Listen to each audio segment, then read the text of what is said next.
Qualify tough.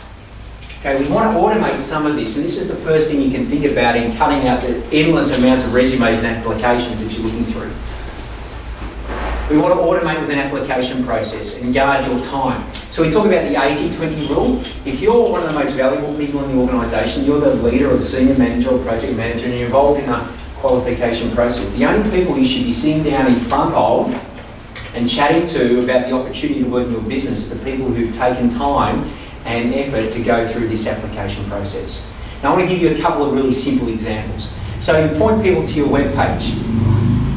You say, if you'd love to work with our organisation, by the way, these are our core values, this is how our team plays, this is where we're going, and these are the type of people we're looking to join the team.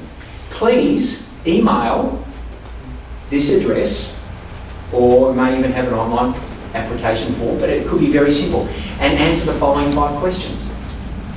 Number 1, why would you want to work in our organisation? Number 2, what are your top 3 attributes that you could bring to the team? Question number 3, what's 3 areas of customer service or where you've gone extra mile to help a client win and deliver great value? And you might have a couple of others. Here's the key. It doesn't matter what the questions are. What do you think the most important thing is? That they've done it.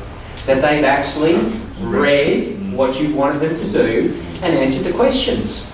Because if they can't follow directions, you don't want them on your team. So if they've emailed you and all they've got is cover letter and a resume, which button do you hit? Would you, how do you feel about video auditions? Depends what role you're looking to hire for. I'm looking at confidence from them. Yeah. Rules out a lot of wasted time. If they're not confident, if they're not going to fit the role. You know, point out to them it's not a runway, especially now in our business. It's not a runway audition. But they can have confidence in the actual interview without bringing what you want in the actual role. Like them having confidence in the interview doesn't give them attributes that are going to help you fill that position in the way that you want it. Comes back down to the very first question that I asked, the first step, who do you want and what do you want their attributes to be? And if you want them to be able to, present well, confidently stand up in front of a video camera, articulate who they are, why they want to work for you, that could be an option. For this first step, we just want to see if they can follow directions. That's really, by the way, those 5 questions should take them no more than about 5 minutes to answer. Now, if you have them go, and that's an automated process, to an email address, and you check that email address, or have one person on your team checks that email address once a week. By the way, you're always hiring, okay? So you check it once a week. And it has an automated reply, it says, thanks very much for applying for a position at ABC Business. One of the team will be in touch with you shortly. Okay, so it's an automated response. That person once a week has a look. Have they followed directions? No, delete. No, delete. No, delete. No breath is better than bad breath. Yeah? Oh, but I really need someone. Are you reactive or proactive? Okay, again, trade-offs and payoffs, you decide. Then from that perspective, you might say, well, thanks so much for answering the 5 questions. We now have the next stage in our application process. And it could be a 1 or a 2-page, 3-page, 10-page application process. Okay, again, depending on the role. Now, if it's a low-level trade, technical-based position, you want to just see have they got the ability to fill out or get someone else to help them fill out the application and send it back. And in that application, you want them to have what I call a detailed work history. Don't ask for a resume, ask for a work history. And in that work history, you say, where did you work? Who did you work with? What was your role? What were your responsibilities? And here's another key question. Who on the team can I call to ask them about your time at this business?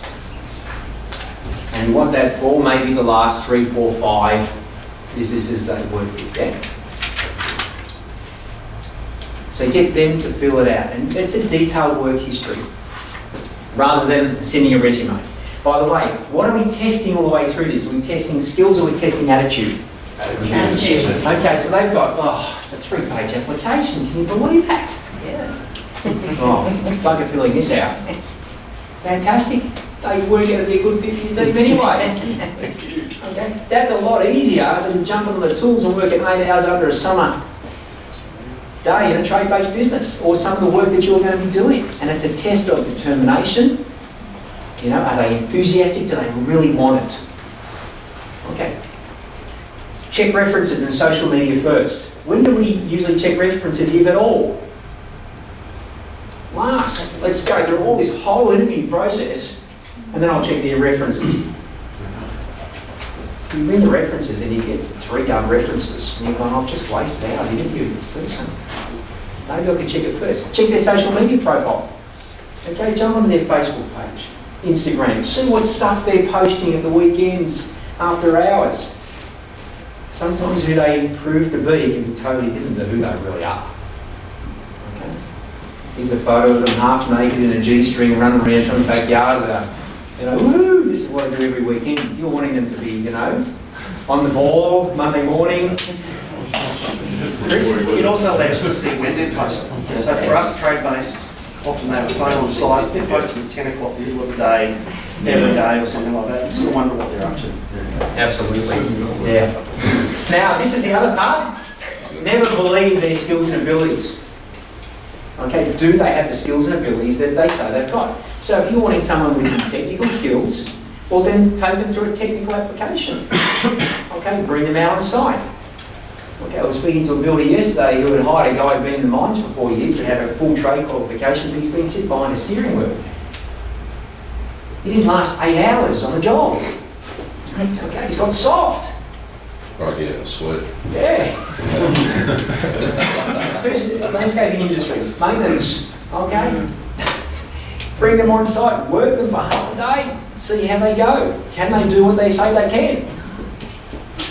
You know, if it's a carpentry thing, can they hang their door? Can they do whatever you need them to do? Is that something you pay them to do, or is that a voluntary they go? That's up to you. Yeah. Up to you. But you know, if you're running a skills-based, you know, exam, when I joined the fire brigade 20 years ago, well, they didn't pay me to go through a skills-based test.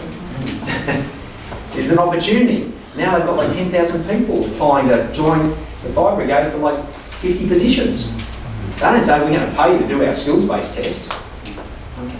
Obviously you may have insurances in place and all that type of thing as well, but you know, that's what you want. So test their skills. Okay. And that can be done by your team. If you've got some quality people on your team, they can help you with that as well.